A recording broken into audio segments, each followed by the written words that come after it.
यजामहे सुगन्धिं पुष्टिवर्धनम् उर्वारुकमिव बन्धनान् मृत्योर्मुक्षीयमामृतात्.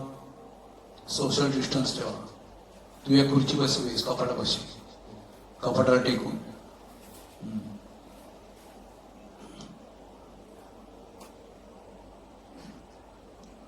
ओम त्र्यंबकं यजामहे सुगंधिं पुष्टिवर्धनम् उर्वारुकमिव बन्धनान् मृत्यो. त्याचा ह्या प्लेयरचा माईक. ओम अक्कलकोट स्वामी महाराज कृपा करा तुम्ही गुरुराज. अक्कलकोट स्वामी महाराज कृपा करा तुम्ही गुरुराज. बोला दिगंबरा दिगंबरा श्रीपाद वल्लभ दिगंबरा. दिगंबरा दिगंबरा श्रीपाद वल्लभ दिगंबरा. श्रीपाद वल्लभ दिगंबरा. श्रीपाद वल्लभ दिगंबरा. श्रीपाद वल्लभ दिगंबरा. श्रीपाद वल्लभ दिगंबरा. श्रीपाद वल्लभ दिगंबरा. श्रीपाद वल्लभ दिगंबरा. दिगंबरा दिगंबरा श्रीपाद वल्लभ दिगंबरा. दिगंबरा दिगंबरा श्रीपाद वल्लभ दिगंबरा. दिगंबरा दिगंबरा श्रीपाद वल्लभ दिगंबरा. दिगंबरा दिगंबरा श्रीपाद वल्लभ दिगंबरा. दिगंबरा दिगंबरा श्रीपाद वल्लभ दिगंबरा. दिगंबरा दिगंबरा श्रीपाद वल्लभ दिगंबरा. श्री स्वामी समर्थ जय जय स्वामी समर्थ. श्री स्वामी समर्थ जय जय स्वामी समर्थ. सद्गुरु स्वामी समर्थ जय जय स्वामी समर्थ. सद्गुरु स्वामी समर्थ जय जय स्वामी समर्थ. अवधूत चिंतन श्री गुरुदेव दत्त स्वामी समर्थ महाराज की. गोपाल कृष्ण भगवान की. गोपनेश्वर महाराज की. जगदंब उदयोस्तु उदयोस्तु.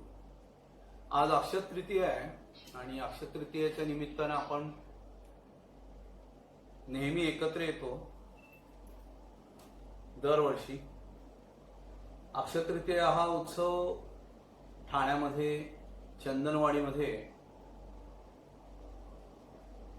सृष्टीमध्ये होतो, विवेक जोशांच्या इथं. आणि त्या ठिकाणी हा कार्यक्रम दरवर्षी आत्तापर्यंत होत आलेला आहे. गेल्या 2 वर्षापासून मीच म्हणत होतो की आता मी येणार नाही असं सांगत होतो. परंतु सगळ्या ठाणेकर स्वामी भक्तांनी विवेक जोशींकडच्या नाही तुम्ही यायलाच पाहिजे, ते असंच करायला पाहिजे वगैरे असं झालं.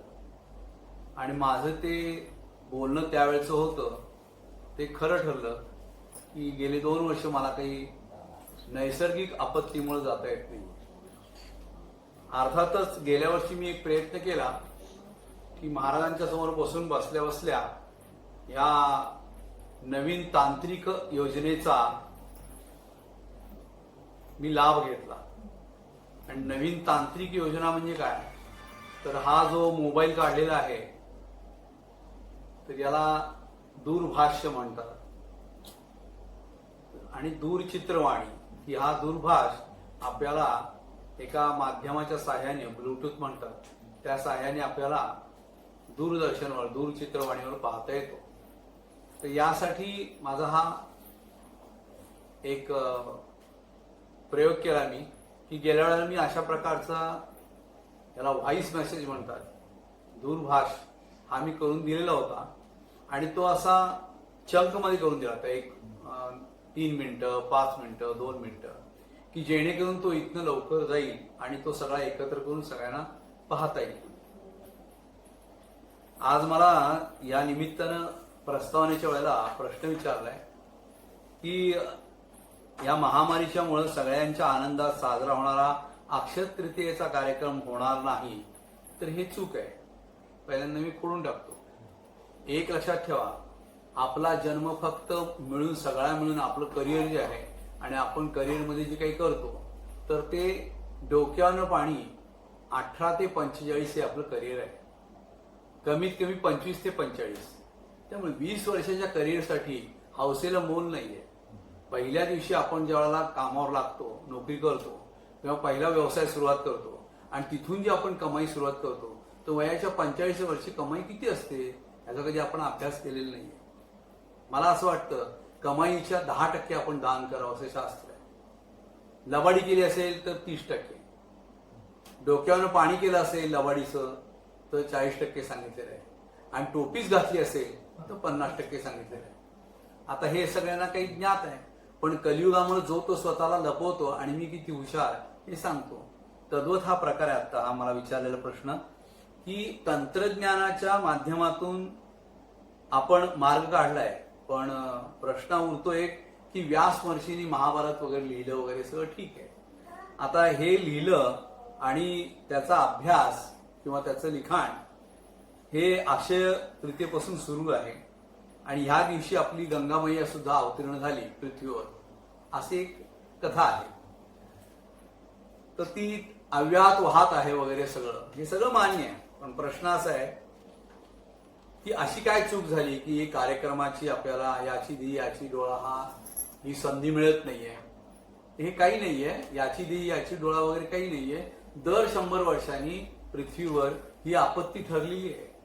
कुठल्या ना कुठल्या तरी रोगाने तुमच्या मनुष्य प्राण्यामधला जो अहंकार आहे हा काढून कसा टाकायचा, कारण तुम्ही सांगून ऐकत नाही. आता सुद्धा बघा, आता मास्क लावा म्हणून सांगितलंय, मर्यादा ठेवा म्हणून सांगितलंय. सर का दुसरी गोष्ट सांगितलेली महत्वाची म्हणजे की तुम्ही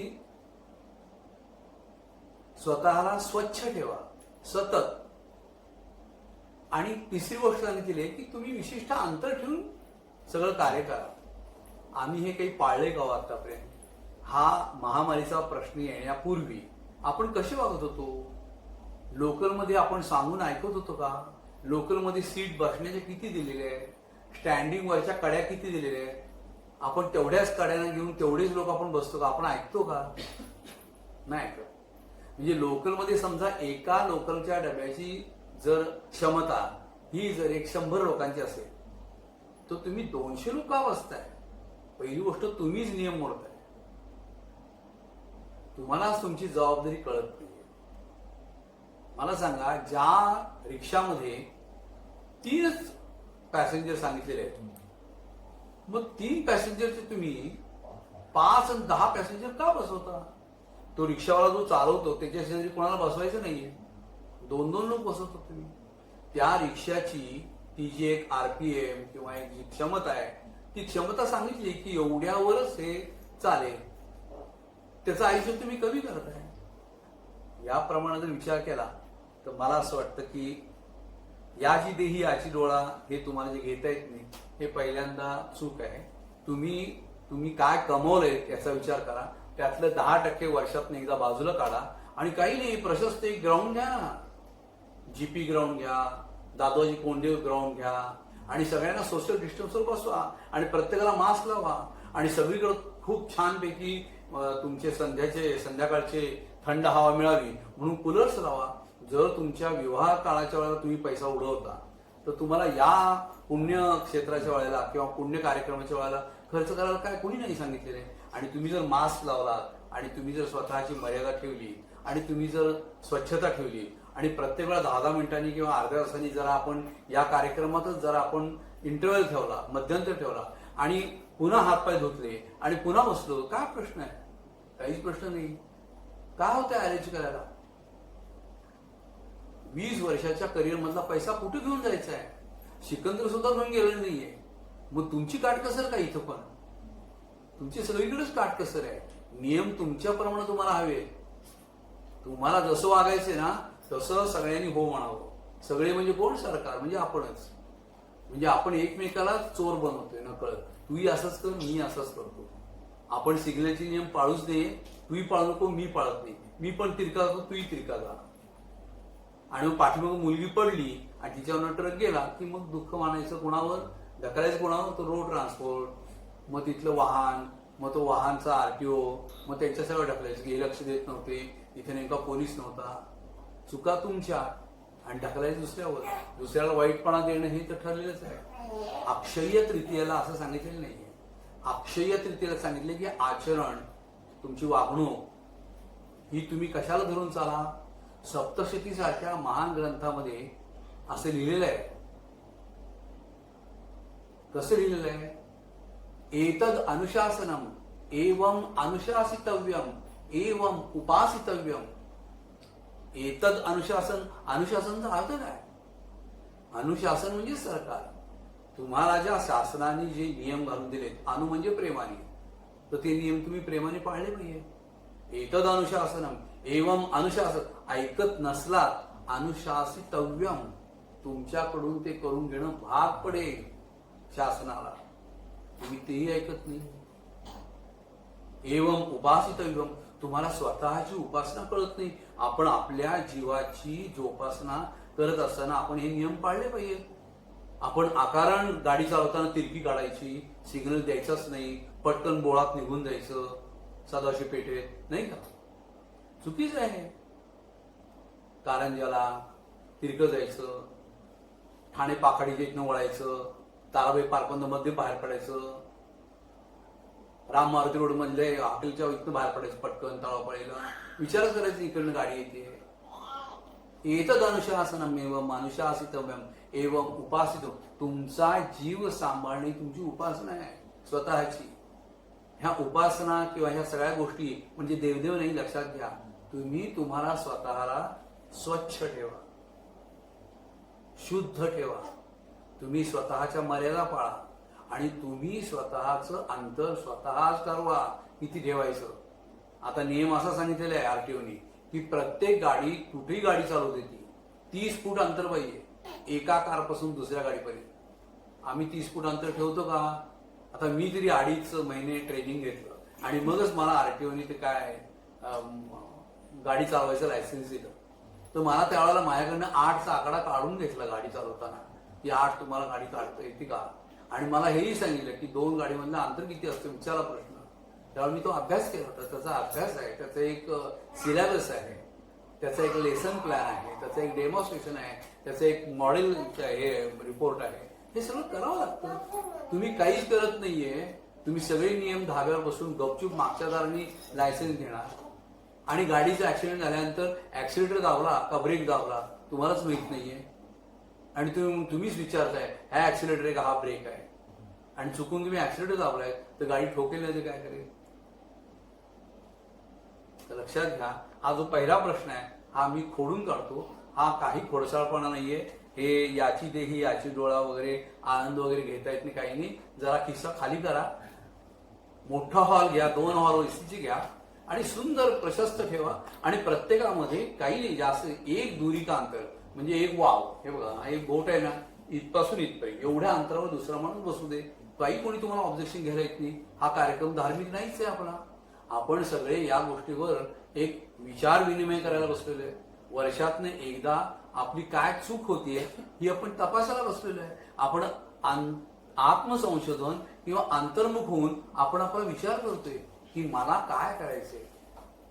तर वर्षामध्ये 3 गोष्टी मला पाळायच्या आहेत. अक्षय्य, माझी मला स्वच्छता ठेवायची आहे, माझी मला मर्यादा ठेवायची. मर्यादा म्हणजे सगळ्याला आली बरं का. शारीरिक मर्यादा आली, मानसिक मर्यादा आली, तोंडाची मर्यादा पहिली आली. लक्षात आलं का? कपड्यांची मर्यादा आली, कपडे कसे घालावे, आपला पेहराव कसा हवा, असं सगळ्याची मर्यादा. खाण्याची मर्यादा. मी आत्ताच बघा एका डॉक्टरकडे गेलो होतो माझ्या दाताच्या कामासाठी. तर त्यांचे सासरे गेले. तर ते सासरे सांगायचे काय की मला आतापर्यंत एकही गोळी वयाच्या 85 पर्यंत का लागली नाही. तर ते म्हणले मी सगळं खात होतो, फक्त मी कधीही सॅलड खाल्लं नाही आणि पालेभाजी खाल्ली नाही. पण म्हणले एक मी नियम पाळला की मला भूक जेवढी लागली आहे त्याच्यावर मी खाल्लं नाही, आणि भूक लागली जरी तरी मी त्यातले पण 2 घास कमी खाल्ले, म्हणून माझं वयोमान आता सुंदर आहे. आता मला सांगा ही पण मर्यादा आहे की नाही खाण्याची. आम्हाला मर्यादा आम्ही ठेवली का या कोरोनाच्या अगोदर. सगळ्या हातगाड्या या ठाण्यात तर एक जाहिरात झाली ती की एक कुठेतरी हातगाडी उभी होती आणि तो म्हणे पाणीपुरी कुठलं पाणी घालत होता हे खूप प्रसिद्ध झालं होतं पेपरला. त्याला मारलं होतं पण त्या माणसाला. आता मला सांगा आम्ही कसा आहार करतोय, आम्ही कसा व्यवहार करतोय, आम्ही कुठल्या मर्यादा ठेवल्या त्या. आम्ही पेपरला येतो कल्याणला अनऑथराइज्ड बिल्डिंग भरपूर झाले आहे, डोंबिवलीत खूप झाले आहे, नक्की झाले तो ठाण्यात पण. म्हणजे आम्ही काय बोलतो, मर्यादा सांभाळतो का आमची? आम्ही जर मर्यादा सांभाळली नाही आणि त्या पृथ्वीला नको तिथं आम्ही बोज केला तर ती भूकंप करणारच. हा त्यातलाच प्रकार आहे. आमच्या अहंकाराला मर्यादा नाहीये, इतका आम्हाला इगो आहे. आम्ही एकमेकाला विचारण्याचं झालो, शेजारी जाऊन सुद्धा आम्ही सख्या भावाकडे बघत नाहीये. का? तो इगो, तो गरीब आणि मी श्रीमंत आहे, किंवा तो माझ्याशी बोलत नाही, ते मला वडिलाची वाटणी दिली नाही, या अहंकारात आम्ही आहे. हा अहंकार दर 100 वर्षांनी हा कोणतरी पंचमहाभूतातला एक भूत आहे ना, ते भूत तुमच्या डोक्यावर बसले आणि त्यांनी तुमची बरोबर नशा उतरवलेली आहे, बाकी काही नाही. आणि तो वायू जो आहे त्या वायूला आम्ही मरुत म्हणलेला आहे आणि त्या मरुताची देवता जी आहे ती मारुती आहे आणि आम्ही त्या हनुमंताला विसरलेलो आहे. कारण आम्हाला देवदेव करायचाच नाहीये. इतका पैसा आम्हाला मिळाला की आम्हीच फक्त श्रेष्ठ आहोत. इतकी नशा आम्हाला चढलेली आहे की आम्हालाच कळत नाही आम्ही आमच्या नशेमध्ये आमची मर्यादा सोडतोय. मी तुम्हाला सांगितलं, एक तुम्ही स्वतः स्वच्छ अन्न खायला पाहिजे, स्वच्छ ठिकाणचं खायला पाहिजे. अन्न कुठेही खायचं सांगितलेलं नाहीये. तुम्ही कुठल्याही रस्त्याच्या कडेला उभं राहून अन्न खाताय, उघड्यावरचं खाताय, एकदम या सगळ्या तुम्ही मर्यादा, मी सांगतो तुम्हाला, तुम्ही मर्यादा तोडल्यात. आणि म्हणून हा निसर्गाने पंचमहाभूतांनी मिटिंग घेतली आणि मग त्यांनी ठरवलं की आपण दर 100 वर्षांनी एक इन्कम टॅक्स सारखी, ईडी सारखी धाड घालूया. आता ही धाड घातलेली आहे. म्हणून अक्षय तृतीया 3 गोष्टी. तुम्ही स्वतःची स्वच्छता ठेवत नाही, कपडे 2 दिवसांनी तुमचे तुम्ही धुत नाहीये, तुम्हाला ऑटोमॅटिक मशीन पाहिजे, तुम्ही कॉलर स्वतः साबण लावून घासत नाहीये, तुम्ही स्वतः एक लाटणं घेऊन ती तुडवत नाहीये, तुम्ही स्वतः काहीच करायला तयार नाहीये. मला असं वाटतं की स्वच्छता आपण आपली ठेवली पाहिजे. मर्यादा मी सांगितल्याप्रमाणे आहारापासून विहारापर्यंत तुमची मर्यादा पाहिजे. तुम्ही विहार सुद्धा कसा करायचा हे ठरलेलं आहे. एक लक्षात घ्या, एक हेलिकॉप्टर जर उड्डाण करायचं असेल तर त्या हेलिकॉप्टरची क्षमता ठरलेली आहे की 3 सीटच पाठीमागं किंवा 2 सीट पाठीमागं आणि पायलट पुढं, किंवा एकूण 5 सीट आहेत पायलट धरून. तर हे नियम आहे. आम्ही एक कार घ्यायला गेलो ना साधी सुधी, तरी ते म्हणतात तुम्हाला कुठली कार हवी आहे. 3 प्रकारची कार आहे. एक टॉपचं मॉडेल आहे, एक मधलं आहे आणि एक बेसिक आहे. मग बेसिक मॉडेलला ते किती फॅसिलिटी आहे. प्रत्येक गाडीला, वाहनाला सुद्धा मर्यादा ठेवली आहे, एक लक्षात घ्या. आणि आम्ही ती मर्यादा पाळतो का? नाही. बेसिक मॉडेलला तुम्हाला सीट तेवढंच आहे, टॉप मॉडेलला पण 7च आहे, मिडल मॉडेलला पण 7च आहे आणि बेसिकला पण 7च आहे. पण एक आहे ते तुमच्या त्या काय तुम्हाला ऍक्सिडेंटच्या कुशन लागतात ना, त्या काही नाहीये बेसिकला. म्हणजे असे फरक सांगितले. तर प्रत्येक ठिकाणी काही नियम, शिस्त ही सगळी दिलेली आहे. वाहनांना सुद्धा तुम्ही किती स्पीडने चालवायचं वाहन हे दिलेलं आहे की जर हा पुणा मुंबई एक्सप्रेस हायवे आहे तर त्यांनी तिथे दिलेलं आहे की 80 स्पीडनेच जायला पाहिजे. तुम्ही 80च्या पुढे गाडी का चालवता? मग तुमची गाडी जर त्या क्षमतेची नाही, त्यांनी सांगितले टायर तुम्ही अशा प्रकारचे वापरा, त्याच्यामध्ये न्यूट्रॉन तुमचा असला पाहिजे. सगळे नियम ठरलेले आहेत. तुम्ही टायर कुठल्या तरी जुन्या काळातली गाडी घेऊन गेलाय आणि गाडी तुम्ही 100नी चालवताय, मग ती बस झाला, मग ती जळली, ती दुसऱ्याला धडकली, काय हे सगळं काय? काही नाही. आम्ही नियमबाह्य आहोत. आम्ही स्वतःचे नियम ठेवत नाहीये, आम्ही मर्यादा ठेवत नाही. पहिले स्वतः आम्ही स्वच्छ. गाडी सुद्धा बघा, बऱ्याच लोकांच्या गाड्या बाहेर पाहायला गेलो ना आपण 2-2 महिने पुसलेले नसतात, तशीच गाडी चालवतात. त्यांचे नंबर प्लेट तिरक्या झालेल्या असतात. कुठलीही व्यवस्था आमची नसते. म्हणजे आम्ही स्वच्छता काही पाहत नाही. घरातला एक खुर्ची घेऊन साधा आम्ही फॅन पुसत नाही, फ्रीज पुसत नाही. तर पहिली स्वच्छता, दुसरी मर्यादा, आहारापासून विहारापर्यंत, आणि तिसरं सुंदर सांगितलंय की आपल्यात अंतर. एक लक्षात ठेवा, तुम्ही वयात आल्यानंतर सुद्धा ज्या दिवशी तुमचे आई वडील तुमचं कर्तव्य समजतात की तुमचं कर्तव्य करून द्यायचे, की आम्ही एक सुख आणि एक दुःख, नाण्याच्या 2 बाजू भोगल्या. आता तुम्हालाही भोगायला सांगतो. म्हणून एक मध्यंतरी कपडा धरतात, त्याला नाव सुद्धा आहे अंतरपाठ. म्हणजे दोघांच्यात अंतर ठेवायचे. ते कशासाठी ठेवायचे, काही नाही, हे सगळं त्या विवाह बंधनाच्या वेळेला व्यवस्थित समजून सांगतात. पण आमचं लक्ष त्याच्याकडं नसतं. एक 2 मिनिटं आपण ब्रेक घेऊया. दिगंबरा दिगंबरा श्रीपाद वल्लभ दिगंबरा दिगंबरा दिगंबरा श्रीपाद वल्लभ दिगंबरा दिगंबरा दिगंबरा श्रीपाद वल्लभ दिगंबरा दिगंबरा दिगंबरा श्रीपाद वल्लभ दिगंबरा श्री स्वामी समर्थ जय जय स्वामी समर्थ श्री स्वामी समर्थ जय जय स्वामी समर्थ सद्गुरु स्वामी समर्थ जय जय स्वामी समर्थ सद्गुरु स्वामी समर्थ जय जय स्वामी समर्थ अवधूत चिंतन श्री गुरुदेव दत्त कोकणेश्वर महाराज की जय. जगदंब उदयो सुदेव. तर सध्याच्या परिस्थितीत ह्या गोष्टी महत्वाच्या आहेत. आपण पहिला जो प्रश्नाचा उहापोह केला तर त्याच्यामध्ये स्वच्छता स्वतःची, मर्यादा आहार विहाराची, आणि तिसरी गोष्ट स्वच्छता स्वतःची म्हणल्यावर मी सांगितलेलं आहे की घरातली, फॅनची, सगळ्याची स्वच्छता पाहिजे. आणि तिसरी गोष्ट सगळ्यात महत्वाची म्हणजे अंतर. त्याच्यावर मी सुंदर उदाहरण दिलं अंतरपाठाचं. तर तुम्ही अंतर ठेवलं तर ह्या गोष्टी होऊ शकतात.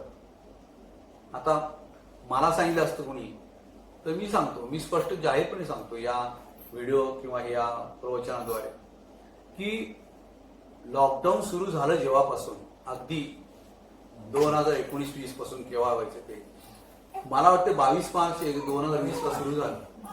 पण मला काही लॉकडाऊनचं जाणवलं नाही. त्याचं कारण असं आहे की मी न चुकता सकाळ संध्याकाळ सूर्योदयाला आणि सूर्यास्ताला मी तुपाची आहुती घालत असताना तूप मी माझ्या नाकाला लावत होतो. आणि हे मी आज नाही 87 पासून करतोय. तेव्हा मला या गोष्टीचं भय नाही. उगाच भीतोसी भय हे पळू दे. जवळ उभी स्वामी शक्ती पळ. स्वत्वातला मी ज्याने ओळखला नाहीये तो माणूस भीतर असतो. मी माझ्यातला मी जो आहे तो ओळखलेला आहे की आपला मी कुठपर्यंत आहे तर त्याची मर्यादा ठेवली मी. तो मी स्वामींच्या चरणापर्यंत आहे, इथपर्यंत मी ठेवलेला आहे. आजही मी स्वामींची सेवा करतो की आपण स्वामी सेवक आहोत या भूमिकेतनं करतो. मी स्वतःला कोणी उच्च समजत नाही. ही मर्यादा आहे माझी. आणि तिसरी गोष्ट खूप छान म्हणजे की मी आणि माझ्या स्वामींच्या आणि गुरूंच्या मध्ये अंतर मी 5 गोष्टींचं ठेवलेलं आहे. यज्ञ, दान, तप, कर्म, स्वाध्याय. मग स्वामींनी स्वतः 700-800 वर्षाचा यज्ञ केला स्वतःच्या आयुष्याचा. म्हणजे 1028 सालापासून 1878 पर्यंत या देहाचा कार्यभार चाललेला होता. तोपर्यंत हा व्यवहार चाललेला होता. मग त्यांचा यज्ञ, त्याच्यानंतर त्यांनी केलेलं दान. मग त्यांनी दान काय केलं तर त्यांनी 25 सहकुटुंब ही उद्धार केली. म्हणजे कुटुंब वत्सल लोकांना अनुग्रह दिले. त्यातले बिडकर महाराज पुण्याचे प्रसिद्ध, त्यातले ठाण्याचे आनंद भारती म्हणजे लक्ष्मण कोळी की ज्यांचं जहाज बुडत होतं. म्हणजे बघा पुणे आणि ठाणे महाराजांनी व्यवस्थित दिले. तिसरे सुंदर रसशास्त्री माणूस म्हणजे तुम्हाला आश्चर्य वाटेल की महाराजांनी अभ्यास करताना चोळप्पा हा कुटुंबस्थळ धरून त्याच्याच घरी पहिल्यांदा गेले. चोळप्पा तो कुटुंबस्थळ होता. ज्या गादीवर त्यांनी काही नेमले लोक, त्या गादीवरचे लोक सुद्धा कौटुंब वत्सल असलेले कौटुंबिकच घेतले. अगदी उदाहरण सांगायचं म्हणजे मी ज्यांना पाहिलं ते गजानन महाराज शिवपुरीचे अक्कलकोटच्या 4थ्या गादीवर होते. त्यांनाही मी सहकुटुंब घेतलं, सोना माता आणि ते सगळे म्हणून सगळं. म्हणजे असं नाहीये की महाराजांनी असं कुठे भेद केलाय. तर ज्या गोष्टीचा आपण गंभीरपणे उगीच विचार करतो तो गंभीर, महाराज म्हणले धीर सो गंभीर. आणि महाराज स्वतःच म्हणले भिवू नको तुझ्या पाठीशी. मला सांगा त्या 10व्या शतकापासून 18व्या शतकापर्यंत या माणसांनी सगळी भारतातली, भारतभूमधली गंगेपासून अगदी कन्याकुमारीपर्यंत सगळी अवस्था बघितली. का व 100 वर्षांनी अशी महामारी त्यावेळेस सुद्धा आली नव्हती का? तर आली ती. मी सांगतो माझ्या वडिलांच्या काळात, माझे वडील लहान असताना प्लेग आलेला होता 1907 ला. त्याच्यामध्ये आमच्या आई वडिलांचे आई वडील गेले. त्याच्या अगोदर एक महामारी आली. त्याच्या अगोदर एक दर 100 वर्षांनी ही महामारी येते. ते ह्यात काही विशेष नाहीये. तुम्ही नॅस्ट्रोड्रोमस बघताय, ऐकताय, झालं. तुम्हाला इतिहास वाचायला वेळ नाही तर आम्ही काय करायचं? तुम्हाला टीव्हीवर एपिक पाहायचं नाहीये, तुम्हाला नको तो धागडधिंगा बघायचा आहे, मग आम्ही काय सांगावं? एपिकवर तुम्ही जर देवदत्तचं ऐकलं तर तुम्हाला कळेल की आपली संगत पुराणाशी, पूर्वी झालेल्या घटनांशी आणि आत्ताशी. म्हणजे दत्तात्रेय नरसिंह सरस्वतींच्या काळात 13व्या शतकात आणि 15व्या शतकात एकनाथ महाराजांच्या काळात आणि 12व्या शतकात ज्ञानेश्वरांच्या काळात सगळे कुटुंबच होती की. आणि ह्या लोकांकडे, तुकाराम महाराजांकडे, नामदेवांकडे कुटुंबच गेली ती प्रश्न सोडवायला. मग त्या कुटुंबांच्या सगळ्या परिस्थिती, त्यांच्या सगळ्या सवयी, त्यांच्या चालीरीती आणि आपल्या चालीरीती काय फरक आहे? त्यांनाही बायका मुलं होती, त्यांनाही शेतीभाती होती, त्यांनाही घरदारं होती, उलट आपल्यापेक्षा सधन होते. आज आपली स्थिती ब्लॉकवर नंतर BHK आली. अगदी म्हणजे आपली परिस्थिती अशी झाली आहे की तो BHKचा विंचू आपल्याला दर महिन्याला EMI भरायला चावत असतो. बर बर बर तो विंचू आपल्याला चालतो. पूर्वीच्या लोकांना हा प्रश्नच नव्हता. पूर्वीच्या लोकांना षड्रिपूचा विंचू होता आणि त्याच्यावर ते अभ्यास करून नाथांचं भारुड म्हणायचे, विंचू चावला म्हणून. आणि आम्ही आता चावतोय तरी आम्ही कोणाला बोलत नाहीये की आम्हाला काय चावतंय आणि आमचं कशावर चाललंय. त्यामुळे आता प्रश्न जो आहे तर सध्याच्या परिस्थितीत अनेकांना अनेक गंभीर समस्या भेडसावत आहेत. अशा परिस्थितीत नामस्मरण एकाग्र चित्ताने कसं करावं? पहिली गोष्ट, तुमचं एकाग्र चित्त व्हायला तुमच्या घरात तुम्ही एवढी डबडी आणून ठेवली आहे की तुम्ही एकाग्र चित्त करणारच काय मुळात? पुन्हा तेच सांगतोय, तुम्हाला इतका इगो आहे की आपल्या घरात फ्रीज नाही आहे, मग फ्रीज आणायचं. डबल डोअरचं नाही आहे, असं कसं होईल? मग डोअरचा डबल डेकर आधी आला, म्हणजे 1 लाखाचा फ्रीज यायला लागला. परवा मीच खरेदी केलाय आमच्या वाढीसाठी. आणि तो विशिष्ट आहे, असा वैशिष्ट्यपूर्ण की त्याच्यात 4 कंपार्टमेंट आहेत. 2 कंपार्टमेंट मध्ये बर्फ तयार होतो आणि 2 कंपार्टमेंट तुम्ही भाजी वगैरे सगळं सेपरेट ठेवू शकता. हे तुम्हाला चालतं. तुम्हाला फोन पाहिजे, फेफ्याची सगळी बाराखडी पाहिजे, फोन, फॅन, फ्रीज, लक्षात आलं का? तुम्हाला टीव्ही पाहिजे, ही सगळी डबडी घरात ठेवून कसं एकाग्र चित्त होणार? अहो, यासाठी विकटगडावर पेप केल्यावर 23 वर्ष जायला लागतं. यासाठी जगन्नाथपुरीला पायी जायला लागतं. बस्तरच्या अरण्यातनं फिरायला लागतं. आणि मग त्यावेळेला डिहायड्रेशन झालं तर दुखून चालत नाही, गपचूप सहन करायला लागतं. आणि मग तो विठोबा येतो सांगतो की अरे पाणी पी, हे सीताफळ खा. लक्षात आलं का? या गोष्टीला चिमटा घ्यायला लागतो. आज आम्ही कुठलाच चिमटा घ्यायला तयार नाहीये. आम्हाला चिमटा सुद्धा नकोय. आम्हाला गरम जे आहे ते अन्न ओव्हन मधलं पाहिजे, चिमटा लावायचंच नाही. आणि ते डायरेक्ट व्यवस्थित काढायचं. झाकण उघडलं की काही भाजत नाही, काही नाही, अन्न तर गरम झाले. ही आमची सुखलोलूप काया. त्या गाण्यामध्ये म्हणले बघा, त्या कोणी जगदीश टेबडकर का लिहिलेलं आहे, सुखलोलूप झाली काया. तर तुमची काया, तुमचं शरीर जे आहे ते सुखाकडे धाव घेत चालले. उपलब्धता खूप आली तुमच्याकडं. लक्षात आलं का? त्यामुळे हा दुसरा प्रश्न, परिस्थिती एकाग्र चित्त करायला लावणं वगैरे काही नाही. ठाण्यापासून आता येऊरचं जंगल जवळ आहे, जा येऊरच्या जंगलात. सकाळी पहाटे पायी जा, मॉर्निंग वॉक कर, राहा तिथं 2 तास, काही बिघडत नाहीये. नाही हो, नाश्त्याची वेळ झालीये, माझी शुगर वाढतेय, कशाला कारण सांगताय? बघू ना काय होते ते, एकदा बघा तरी. आता काय मला शुगर नाहीये, मला तो वंश परंपरा आलेली आहे, असं काही नसतं. मला काही बीपी नाहीये, तो वंश परंपरा आलेला आहे, असं काही नाहीये. त्यावेळेला माझ्या वडिलांच्या वेळेला तेवढं कळलं नाही की बीपी आणि कॅन्सर, शुगर केव्हा वाढली, आणि म्हणून ते गेले.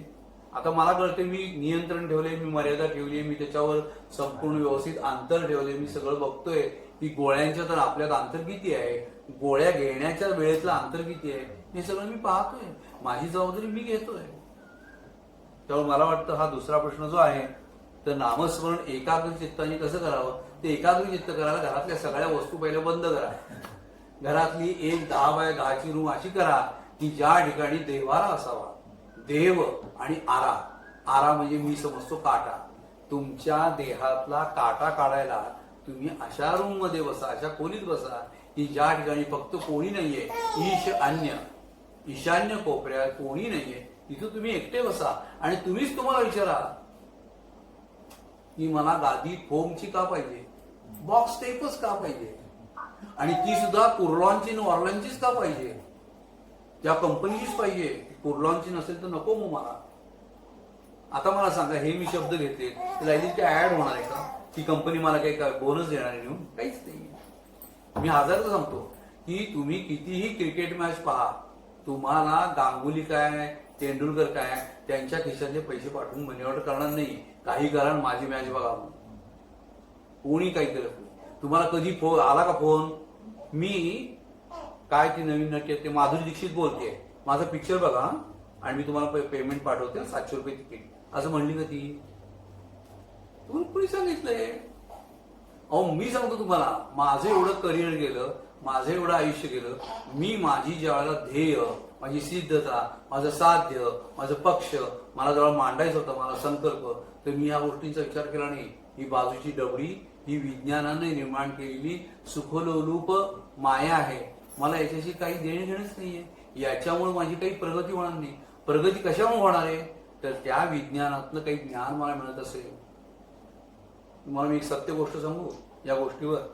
सध्याच्या परिस्थितीत अनेकांना अनेक गंभीर समस्या भेडसावत आहेत. एक लक्षात ठेवा, एवढं सगळ्या संपूर्ण विश्वावर अमेरिका सारखं सुंदर श्रीमंत राष्ट्र आहे.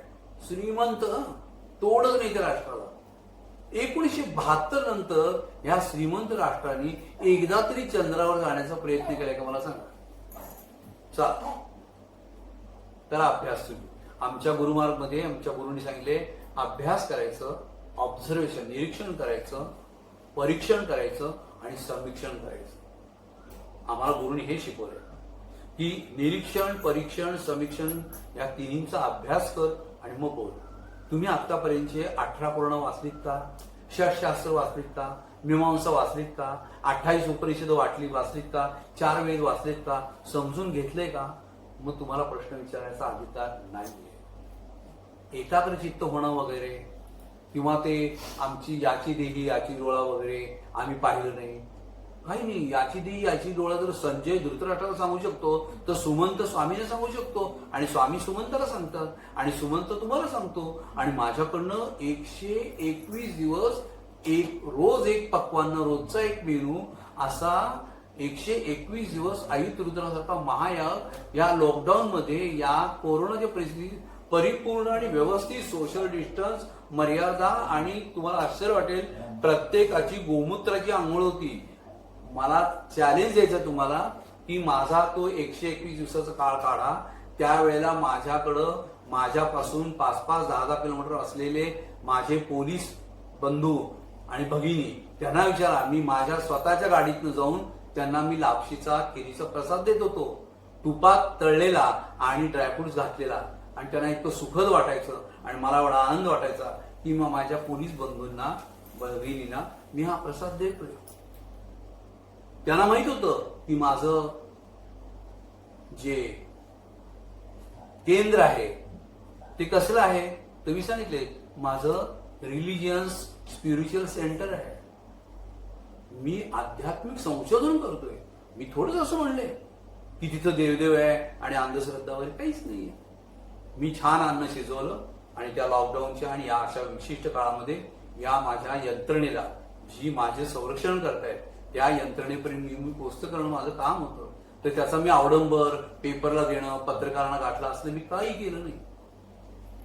पण बघा, त्यावेळेला माझ्या 121 दिवसाचा जो आयुत रुद्र आला, त्याच्यात जेवढे लोक येऊन त्या संशोधनासाठी बसले, ते आत्मसंशोधनाला बसले.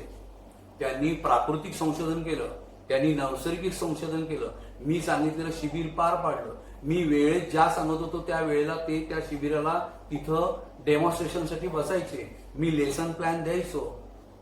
लक्षात घ्या, मॉडेल समोर असायचं आणि कार्यपद्धती परिपूर्ण व्हायची. त्याला आमच्या इंग्लिश भाषेमध्ये प्रॅक्टिकल म्हणतात. प्रात्यक्षिक पूर्ण व्हायचं. आज त्यातला एकही दाखवा की तो यज्ञाला बसला किंवा त्या कार्यक्रमाला होता आणि त्याला कोरोना झालाय. 121 दिवसात त्यावेळेला कोणाला काहीही झालं नाही. त्यामुळे परिस्थिती गंभीर वगैरे काही नाहीये. आम्ही भित्रे आहोत. आम्ही फक्त नाव घेतो स्वामींचं, आम्ही स्वतः भित्रे आहोत. तुम्ही भीती सोडून द्या. उगाच भीतोसी भय हे पळू दे, जवळ उभी स्वामी शक्ती करू दे. हा महत्वाचा माझ्या प्रश्नाचं उत्तर. आपण पुन्हा 2 मिनिटाचा ब्रेक घेऊया. वल्लभ दिगंबरा दिगंबरा श्रीपाद वल्लभ दिगंबरा दिगंबरा दिगंबरा श्रीपाद वल्लभ दिगंबरा दिगंबरा श्रीपाद वल्लभ दिगंबरा श्री स्वामी समर्थ जय जय स्वामी समर्थ. श्री स्वामी समर्थ जय जय स्वामी समर्थ सद्गुरु स्वामी समर्थ जय जय स्वामी समर्थ. सद्गुरु स्वामी समर्थ जय जय स्वामी समर्थ श्री स्वामी समर्थ जय जय स्वामी समर्थ. श्री स्वामी समर्थ जय जय स्वामी समर्थ श्री स्वामी समर्थ जय जय स्वामी समर्थ. श्री स्वामी समर्थ जय जय स्वामी समर्थ अक्कलकोट स्वामी महाराज कृपा करा तुम्ही गुरुराय. अक्कलकोट स्वामी महाराज कृपा करा तुम्ही गुरुराय. बोला दिगंबरा दिगंबरा श्रीपाद वल्लभ दिगंबरा. दिगंबरा श्रीपाद वल्लभ दिगंबरा दिगंबरा दिगंबरा श्रीपाद वल्लभ दिगंबरा.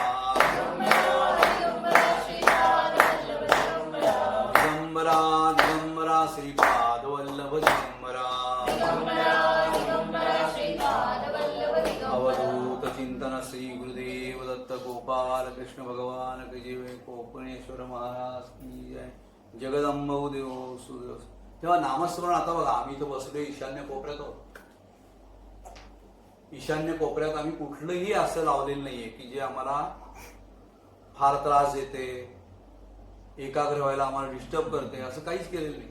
आम्ही असं बसलो, छान दिवे लावलेले, स्वामींना समोर ठेवलेलं आहे, स्वामींना आमच्या डाव्या हाताला उजव्या हाताला ठेवलेले. गुरु हा नेहमी उजव्या हाताला असावा आणि आपण डाव्या हाताला बसावं. तुम्ही कधी गेला तर काश्मीरला श्रीनगरमध्ये शंकराचार्यांचं स्वतः त्यांनी बांधलेलं त्यावेळचं शंकराचं मंदिर आहे. आम्ही गेलो होतो सगळे आणि त्या मंदिराच्या संपूर्ण पायथ्याला बरोबर मंदिरातनं आपण उतरलो खाली की डाव्या हाताला शंकराचार्यांची कुटी आहे. आजही ती कुटी जशीच तशी आहे आणि शंकराचार्य तिथं बसायचे आणि रोज तिथून आंघोळ करून वर चढून शंकराची पूजा करायला वर जायची. म्हणजे त्यांनी शंकराला गुरु मानलं होतं आणि स्वतः शिष्य म्हणून. तर नेहमी आपण असं करावं की आपल्या गुरुला आपल्या उजव्या हाताला ठेवावं आणि आपण डाव्या हाताला बसावं. पुन्हा आपल्या हिंदू धर्मात शास्त्र पण आहे.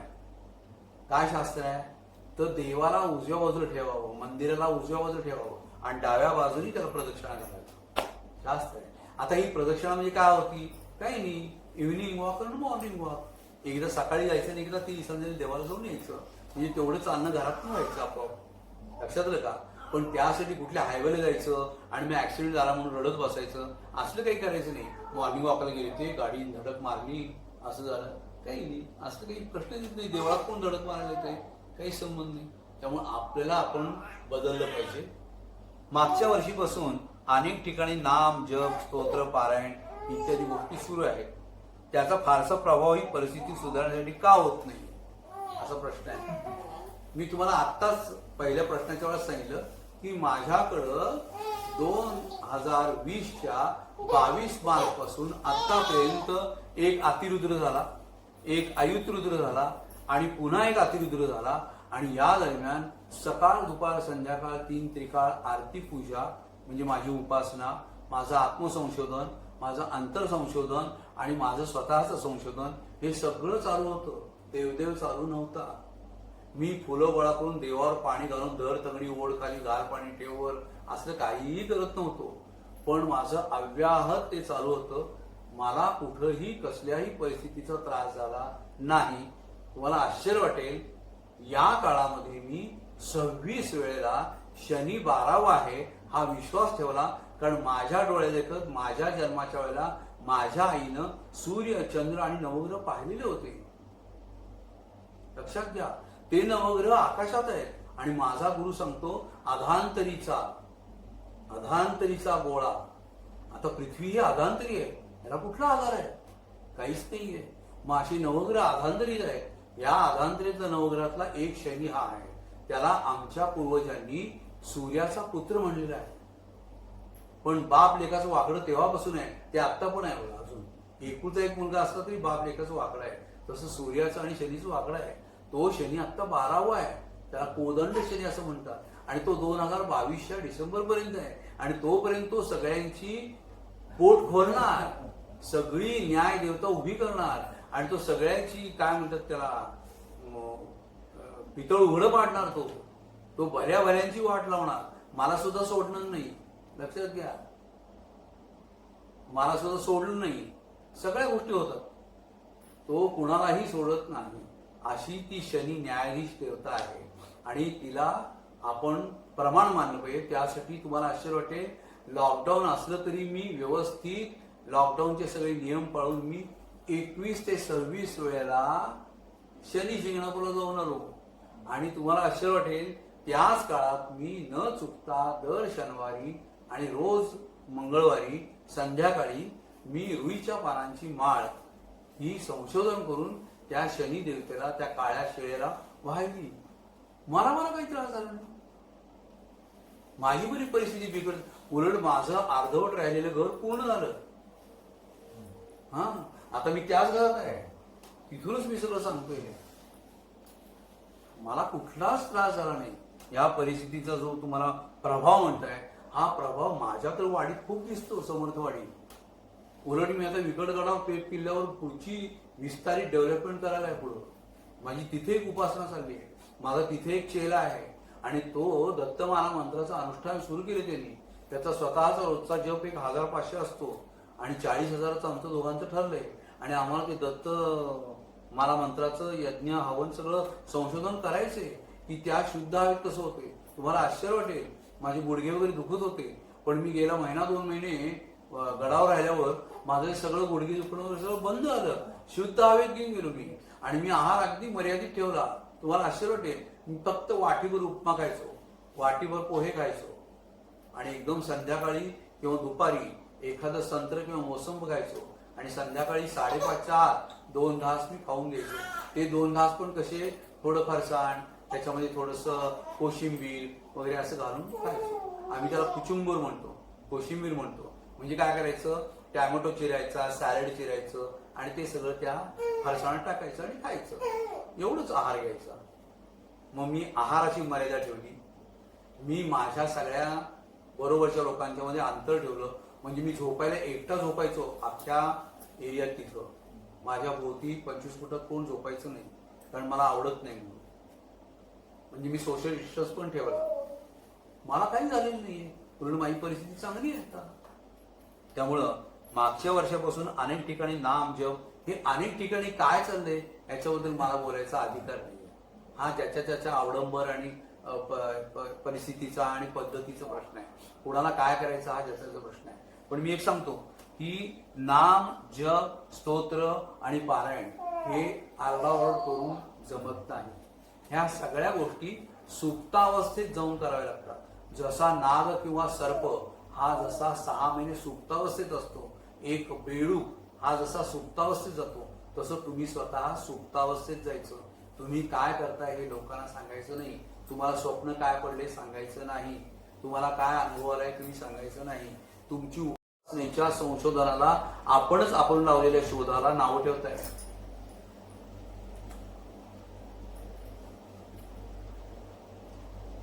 ज्या वेळेला तुम्ही स्वतःलाच नाव ठेवताय त्यावेळेला दुसरे पण तुमच्याकडे बोट करून नाव ठेवतात.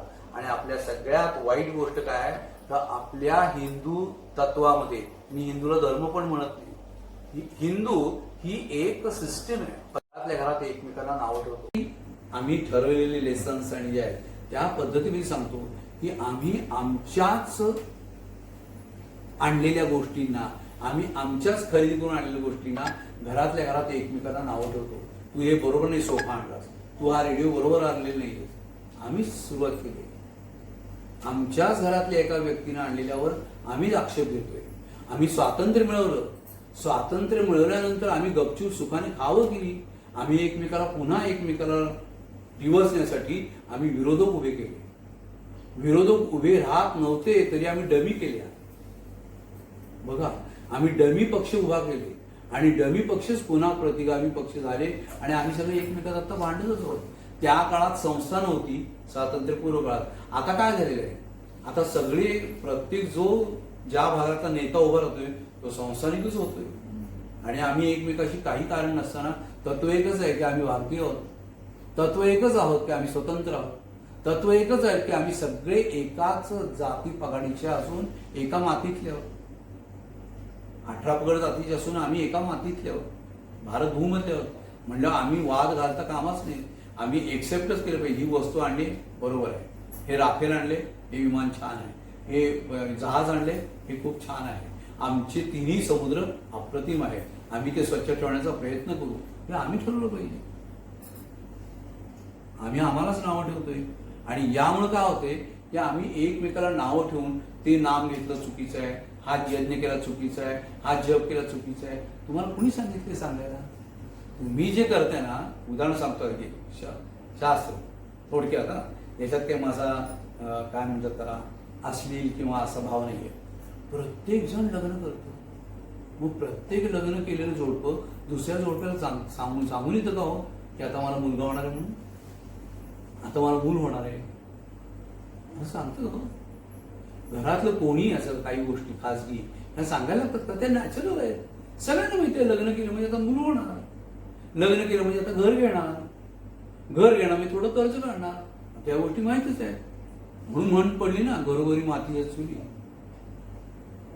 मग त्याच्यामध्ये लपवायचं काय? एक लक्षात ठेवा, आपलं अंतर्मन आपण त्या भगवंताजवळ एका अनादी शक्तीसमोर मोकळं करत नाहीये, हा पहिला प्रश्न आहे. तुम्ही तुमचं मनोगत मांडा. लक्षात आलं का? मनोगत मांडायचा उत्कृष्ट असा नमुना कुणी सांगितलं तर आमच्या देशाच्या पंतप्रधानांनी. लागलीच आम्ही त्याच्याकडे बोटं दाखवायला लागलो, हा यांनाच फक्त बोलता येतं, बाकी अरे का नावं ठेवताय? आपला माणूस आहे, आपल्या भूमीतनं निर्माण झालेला आहे, आपल्या देशासाठी करतोय, तो आपल्यासाठी करतोय, आपण त्याला सपोर्ट करायचा का आपण त्याच्या नावाने ओरडायचं? चूक इथं आहे. त्यामुळे त्याची उपासना तुम्ही कशाला काढताय? तो केदारनाथला जाऊन 2 तास बसू दे नाही 5 तास बसू दे, तुम्ही जाऊन बसा, तुम्हाला कोणी अडवले? तुम्ही तिथं गुहा तयार करा. आता मी गडावर गुहा केली तयार, मी स्वतः गेलो, मी स्वतः पाणी तिथं स्वच्छ केलं, टाकी स्वच्छ केल्या, माती बाहेर काढली. आता मी त्याला काही पेपरला देत बसलो, मी 5 ट्रक माती बाहेर काढलेली आहे. मला 2000 वर्षापूर्वीचं शिवमंदिर मिळालं असं मी काही पेपरला दिलं? काही नाही. आज ते मंदिर मला 2002 साली मिळालं, ते माझ्याकडनं बांधून झालं, त्याचं सगळं पेंटिंग झालं. आज ते मंदिर दिमाखात तिथं उभं आहे. दर शिवरात्रीचे उत्सव आज 20 वर्षे तिथं होत आहेत, काहीच प्रॉब्लेम नाही. आजूबाजूच्या सगळ्या आदिवासीच्या वाड्यातनं ओंजळभर तांदूळ येतात, त्याविषयी आम्ही भात करतो, दहीभात त्या शिवाला लिंबतो, आम्ही खातो, काहीच प्रॉब्लेम नाही. कुठं आमचं भांडण आहे काही? 24 वर्षात 30 वर्षात माझे एकाही आजूबाजूच्या वाडीतल्या लोकांची इथं त्या पेप किल्ल्यावर माझं कोणाची स्वतःचं वैयक्तिक, मला कुणी येऊन सांगावं पेप किल्ल्याचे जेवढे कुणी हे काढलेत ना काय त्याचे फेसबुकवर वगैरे, तरी कुणीही गेल्या लोकांनी ग्रुप येऊन सांगावं की मी त्यांच्याशी काही वाद घातलाय, मी त्यांना काही बोललोय. कधीच नाही. देश माझा आहे, मी देशाचा आहे, गड माझा आहे, मी गडाचा आहे, किल्ला माझा आहे, शिवाजी माझा आहे, शिवाजीचा मी आहे, तो माणूस आहे, मी माणूस आहे. तो तर 4 फूट होता, मी तर 5 फूट 8 इंच आहे, मी त्याच्यापेक्षा 1.5 फूट कार्य जास्त केलं पाहिजे. पण आमच्याकडे सवयच झाली की एकमेकांना नावं ठेवायची. तुम्हाला सांगायला सांगितलं कोणी की तुम्ही इतकी उपासना केली म्हणून सांगा म्हणून? तसं तुमची नाम स्तोत्र पारायण गोष्टी यांचा प्रभावाचं तुम्हाला काही घेणं नाही. तुम्ही स्वतः, अरे सय्याची कष्ट तर गेला तो नर भला रे भला, मी स्वतः करत गेलो. मला तर 2 वर्षात 2020 2021 मला काहीच त्रास नाही. 2018 पासून मी तर अलिप्त आहे. आता मी वाडीतनं हालतच नाही, मी कुठंच जात नाही, कुठल्या प्रवचनाला जात नाही, कोणाकडे जात नाही, काही नाही. मला वाटलं तर मी स्वयंभूमी जाऊ शकतो, मी माझ्या मनाने वाटलं तर जातो. आता मी किती ठिकाणी गेलो, आता तुम्हाला सांगतो, मी आता सध्या 8 वैकुंठ करतोय. माझी 4 वैकुंठ झाली, दक्षिणेला 2 झाली, उत्तरेला 2 झाली. काही नाही. मला कुठेही कोरोना धरला नाही, काही नाही, काहीच प्रश्न आला नाही. दिगंबरा दिगंबरा श्रीपाद वल्लभ दिगंबरा दिगंबरा दिगंबरा श्रीपाद वल्लभ दिगंबरा अवधूत चिंतन श्री गुरुदेव दत्त कोकणेश्वर महाराज की जय. तर ही सगळी परिस्थिती नियंत्रणात आणण्यासाठी विज्ञान आणि अध्यात्माची काही सांगड घालता येईल का आणि कशी, याचं उत्तर मी स्पष्ट सांगेन. आमच्या समर्थवाडीत या. कमीत कमी 2 पक्ष राहायचं. एक शुक्ल पक्ष आणि एक कृष्ण पक्ष. म्हणजे एक प्रतिपदा ते पौर्णिमा आणि पौर्णिमा ते अमावस्या. 1 महिन्यामध्ये मी तुम्हाला लेसन प्लॅन देईन, डेमॉन्स्ट्रेशन देईन, प्रॅक्टिकल देईन, थेअरी देईन, कॅल्क्युलेशन सांगेन आणि व्यवस्थित तुम्हाला तुमच्या महिन्याचं ड्रॉइंग काढून देईन काय करायचं. हे सगळं मी तुम्हाला समजावून देईन की तुम्हाला हा प्रश्न भेडसावणारच नाहीये. कसला तुम्ही विचारले ना की विज्ञान आणि अध्यात्माची सांगड, अहो आपोआप तुम्हीच म्हणाल की ही बांगडी घालायला आम्हाला वेळ नाही. ही सांगड जी आहे ना, तर ह्या सांगडीवर बसणं लक्षात घ्या. सांगड म्हणजे काय तुला सांगतो. पूर्वी ज्या वेळेला एकटा माणूस अख्खा प्रपंच चालवायचा त्यावेळेला तो जवळपासच्या तळ्यामध्ये, जवळपासच्या पाणवठ्यावर, जवळपासच्या नदीमध्ये मासे पकडायला जायचा. तर तो एक सांगड तयार करायचा. ती सांगड अशी असायची की तो दोन्ही पाय त्यातनं आत टाकायचा आणि ती कमरेपर्यंत घ्यायची आणि ती अशी बुट्टीसारखी असायची आणि खाली तो पाय हलवायचा आणि उभा पोहायचा आणि मग तो माशाचं जाळ टाकून मासे पकडायचा. रात्रभर तो जीव ते मासे सकाळपर्यंत पहाटेपर्यंत एकांतात, त्याला एकाग्र म्हणून म्हणतात, तो त्या पाण्यातल्या माशांशी एकाग्र व्हायचा. त्या जीवांना सगळ्यांना एकत्र करायचा आणि ते एकत्र केलेले जीव सगळे एकत्र घ्यायचा, कारण त्याच्यावर उपजीविका आहे. आणि घरी येऊन एकत्र कुटुंबाला घालायचा कायदा. ते एकत्र जीव आणि हे एकत्र जीव. जीवो जीवस्य जीवन, त्याला सांगड म्हणतात. ही ज्यांनी आयुष्याची सांगड घातली ती हा कोळी समाज. असं प्रत्येक जण दिवसभर जंगलात जायचं, लाकूड तोडायचं, एकत्र गोळा करायचं, डोक्यावर मोळी घ्यायची, घरी यायची. अनेक झाडांच्या अनेक शाखा कशा ज्या सहजगत्या वाळलेल्या आहेत आणि तोडायला सोप्या आहेत अशा घेऊन यायच्या. त्याला सांगड म्हणतात. आम्ही आमच्या जीवनाची, आमच्या प्रपंचाची सांगडच घालत नाही. ती घालायला शिका. आपोआप तुम्हाला हा प्रश्न भेडसावणार नाही. अवधूत चिंतन श्री गुरुदेव दत्त. तर तुम्ही समर्थवाडीमध्ये जरूर राहिल्या. ते कशाला, आता लॉकडाऊनचं जरी काय असलं तरी 7 ते 11 वेळ असते.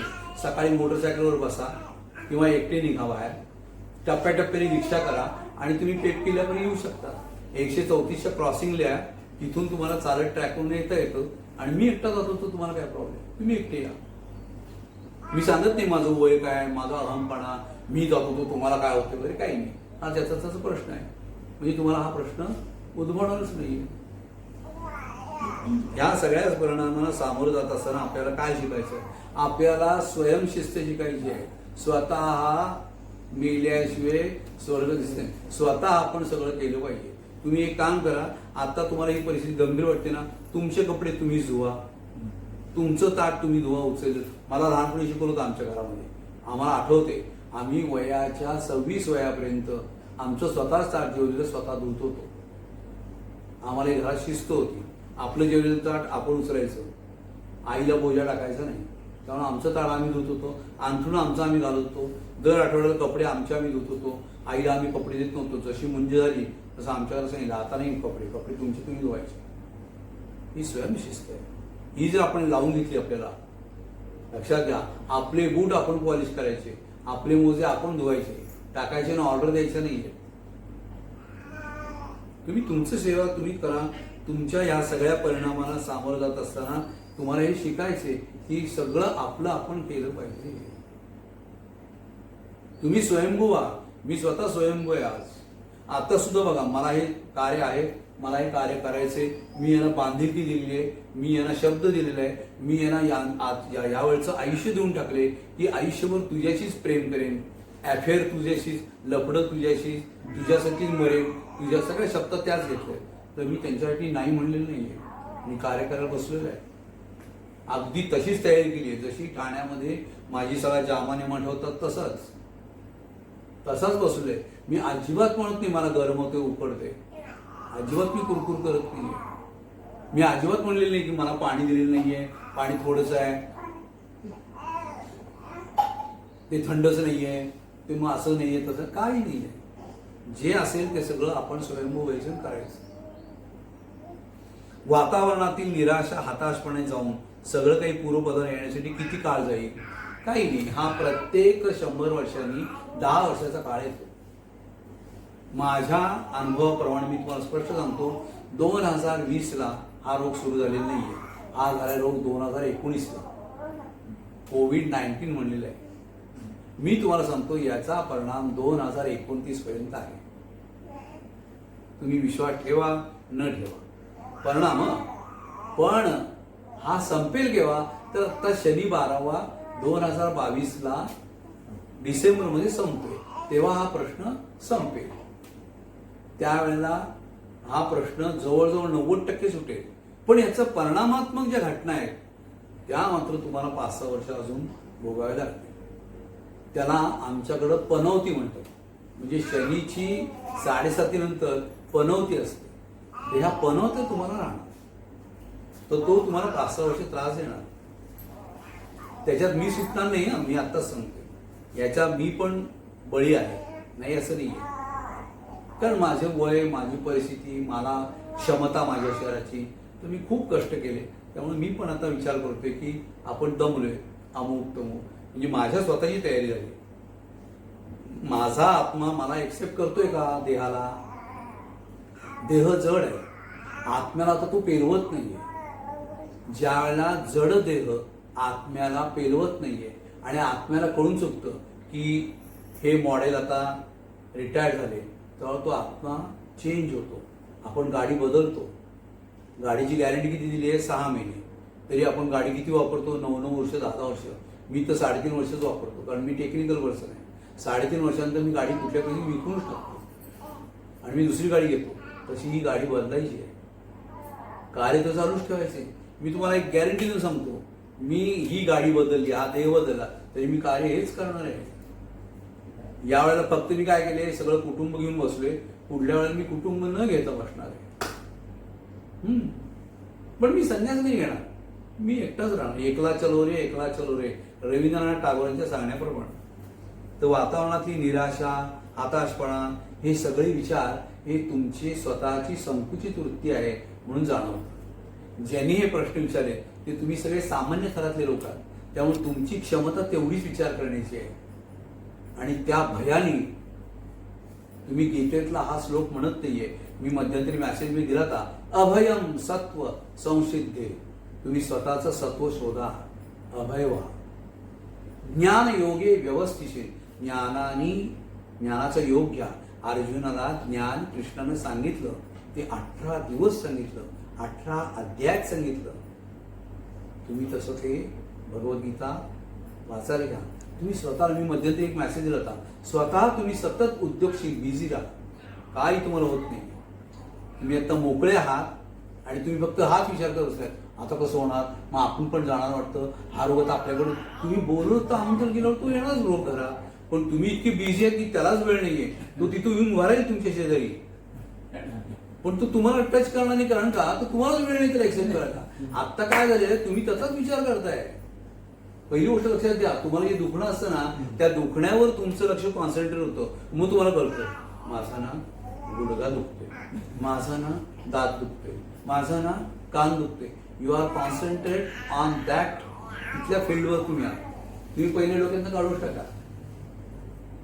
तुम्हाला काय होतंय, हा तुमच्या मनाचा रोग आहे. मन रे तू आहे ना धीर धरे. आणि धीर नंतर गंभीर व्हा. म्हणजे त्याच्याबद्दल काळजी घ्या.